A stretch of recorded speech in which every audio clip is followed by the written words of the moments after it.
the novelty of nature is embedded in the habit of nature.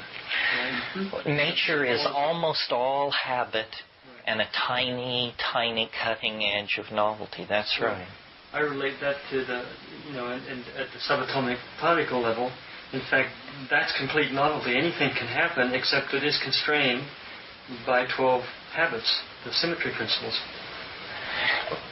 Yes, although I don't know if we want to get off into this, but since you're here, Paul, it's a good time. Are you following all this stuff about how uncertainty is really taking a beating, and people are saying that it isn't this mysterious property of nature, it's a mysterious property of Swedish quantum physicists, and that David Bohm's formulation of the quanta is a much more elegant formulation and eliminates the uncertainty domain at the cost of introducing non-locality, which because of Bell's theorem, they're practically ready to admit. So there is this sort of wild horse movement in quantum physics to make it completely explicit and predictable and get rid of all the woo-woo that comes in with the Niels Bohr formulation. I wasn't thinking so much of the uncertainty principle, but for example, time can reverse. There's nothing at the subatomic particle level that constrains time one way or the other, as far as I know.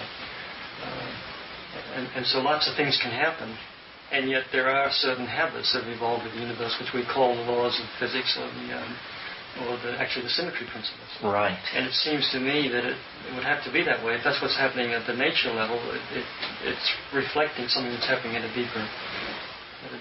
Well, you came in late, but part of what we were talking about was Prigozhin and some of his new work, and one of the things he casts doubt on, or is very skeptical of, is the irreversibility principle. He says that, first of all, he says time is a process. It's not a concept, and that there is an arrow, which is good news for my position, because I've always felt that there was an arrow. Is there order in the disorder? I mean, I'm hearing you say order. I'm hearing you say disorder. Is there an order to the chaos, and not to create it as predictable? Chaos is the mother of order. So it is a system, then. It is, in a sense, its own law. Well, yeah, one of the things that I have down here to cover, but we haven't sort of steered near it, but that does it, is if we go... I mean, for a scientist, here's the real difference between what freedom and law means and what novelty and habit means.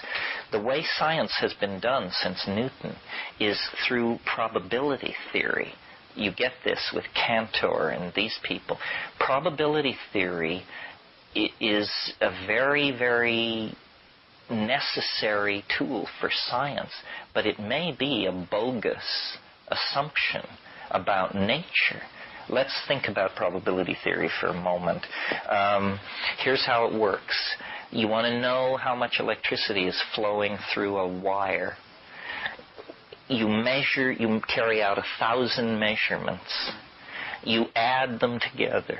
You divide by 1,000.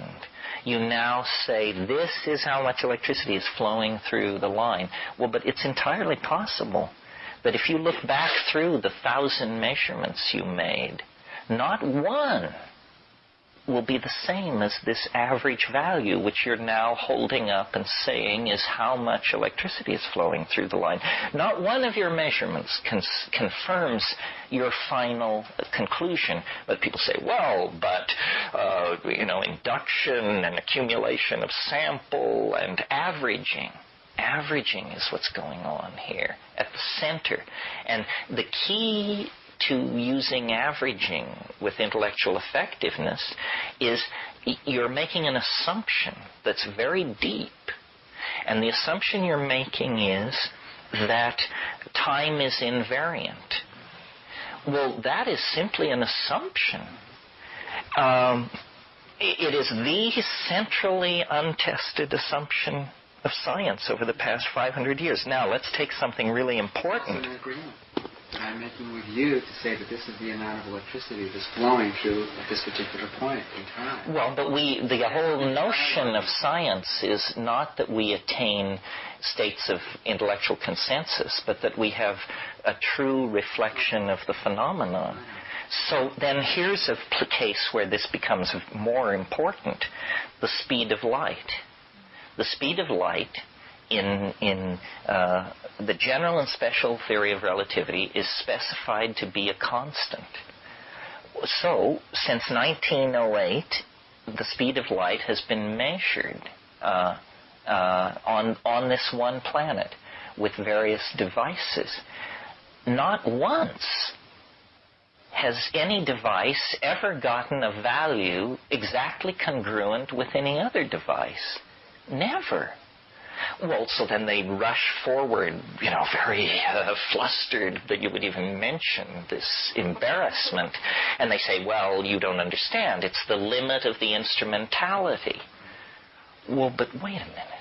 This is just a phrase some weasel lawyer scientist put together to explain why they weren't getting the right value. Because they're saying, okay, we're measuring the speed of light. Now, we're within 30 meters per second of where it was yesterday. Or this measurement is only off by 20 meters per second, 1 part in billions.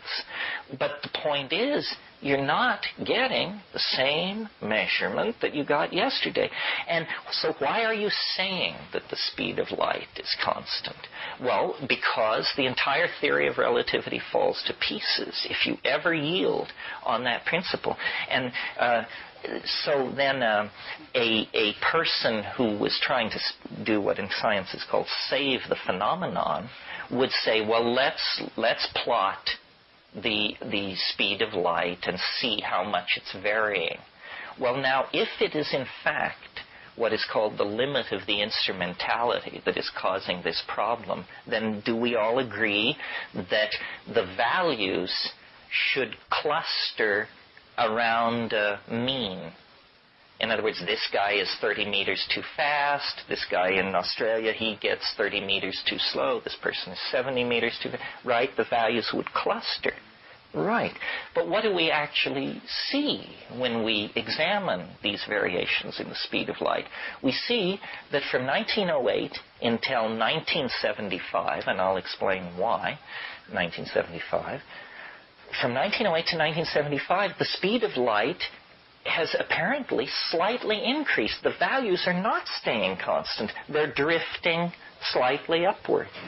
Well, we are on one tiny planet in one very narrow slice of time, and yet we, having measured the speed of light to be sliding slowly toward faster and faster, have created a physics based on the assumption that it's a universal constant and never changes.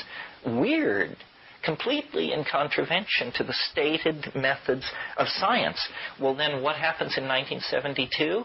They hold a conference in Geneva, and everybody lays their cards out on the table, and they say, look, this is just a pain, this whole business about the speed of light. From now on, the International Geophysical Union will define the speed of light. And nobody should go and measure it. Don't do that. If you want to know the speed of light, flip open your handbook of physical constants, and we, the International Physical Union, have decreed that this is the speed of light. Weird. And, we could go on with similar examples. Melting points. When a